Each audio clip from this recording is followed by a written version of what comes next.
азырдан бери ошондо турабыз айылдачы. Анан бүгүнкү жанагы ушул иш-чара биринчи кезекте бейөкмөт уюмдарга деле аябагандай маанилүү. Себеби биз ушул иш-чарада биздин депутаттар менен мост түзөбүз. Ушул мост менен бир жыл ичинде терең иштешип, кандайдыр бир чогуу бир демилгелерди көтөрөбүзбү, маселелерди көтөрөбүзбү, ошолорго чечимдерди алганга аракет кылабызбы, аябагандай жакшы мүмкүнчүлүк болуп эсептелет. Ошондуктан мен биринчи кезекте ошол бүгүнкү демилгебиздин негизги өнөктөштөрү, бейөкмөт өнөктөштөрү ким экени жөнүндө айтып берем кыскача. Эми биз деген Инсан эле коомдук фонду ушул электронна платформасынын кандай айтсам негиздөөчүсү болуп эсептелет. Анан ушул электронага биз биринчи былтыры Баткен областында гана иштеп көргөнбүз. Баткен областында негизинде пилоттук кылганбыз. 20 бейөкмөт бар, активдүү бейөкмөттөр бар. Ар кандай тараптуу иштерди алып барат. Бирөө кайрымдуулук кылат, бирөөсү жанагы балдардын инвалид өзгөчө балдар менен иштешет. Кээ бирлери болсо жанагы гендердик суроолор боюнча иштешет. Ар тараптуу да. Анан ошондуктан биз быйыл болсо бир эле Баткен областынын бейөкмөт уюмдарынын башын бириктирбей, баардык областтардын бир өнөктөштөрүн алдык. Алар өздөрүнүн регионалдык өнөктөштөрү менен башын бириктирип, ошол алардын күндө жасап жүргөн жумуштарыны биздин депутаттарга мындай чагылдырып көрсөтүп бергиси келип атат да. Анан балким ошол бири-бири менен таанышканда кандайдыр бир жакшынакай демилге чыгып калар же кандайдыр бир көйгөйгө биз чечим таап алабыз. Ошондой үмүттө биз ушул платформаны түзүп жатабыз. Анан ушул демилгенин негиздөөчүсү катары мен Инсан эле коомдук фонду жөнүндө айтып берейин дегем. Инсан эле коомдук фонду 2000-жылы Баткен областында, Назак шаарында түзүлгөн. Бирок азыркы күндө биз бир эле Баткен областында иштебейбиз. Биз бүт республика боюнча иштейбиз жана башка мамлекеттерге дагы чыгып иштеп келебиз.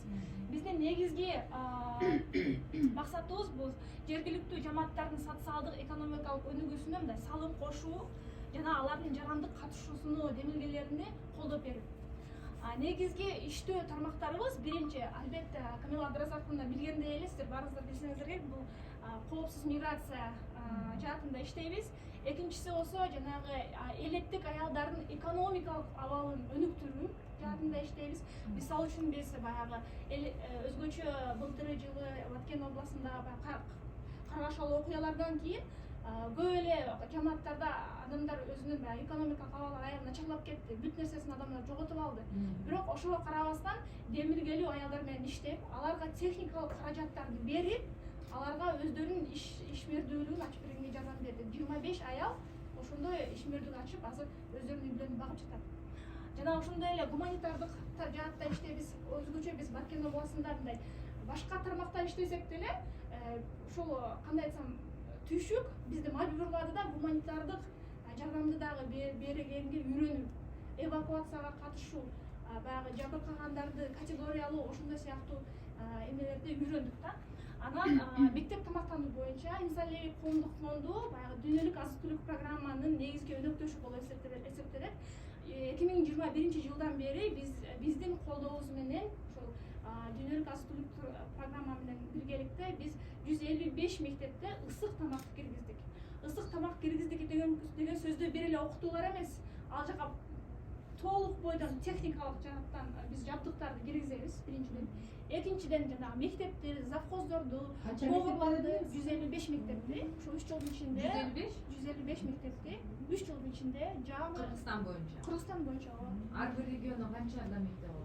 Анда анын маалыматын сизге өзгөчө бөлүп берсем болот, бирок жыл сайын 50-60 мектепке биз ысык тамак киргизебиз. Ал жерге эмне керек? Ар бир бала канча сом болот?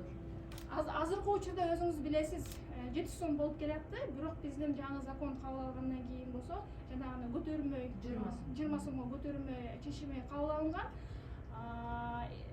7 сомго уже чын айтканда тамак уюштуруш мүмкүн эмес да. Ошондуктан азыр 20 сомго киргенден кийин жергиликтүү жамаатка акча каралбады. Анда 1 сомда калбайт, 7 сомдагы жок. Ну, жаңы закон кабыл болуп элек об образовании, да? Там всё прописано. Там прописано, что родители должны вовлекаться в процесс, айыл өкмөттөр должны вовлекаться в процесс. И сейчас как раз таки мы проводим с ними какие-то мобилизационные мероприятия, чтобы они вовлекались. Ежемесячные фонды только для школьного питания, не для ремонта, там, ал жақта эме кылбайбыз. Жалаң тамактанууга ошол акча бөлүнсүн деген иш аракеттерди кылып жатабыз. Бүт областтар боюнча ушундай тренинг семинарлар болуп атат ата энелер мененчи. Билбесем эми акча кандай болот, бирок 7 сом болчу ушул жылга чейин, бирок биз аябай сүйүнгөн болчубуз. Biz hazır mıyız? Kızlar, janagı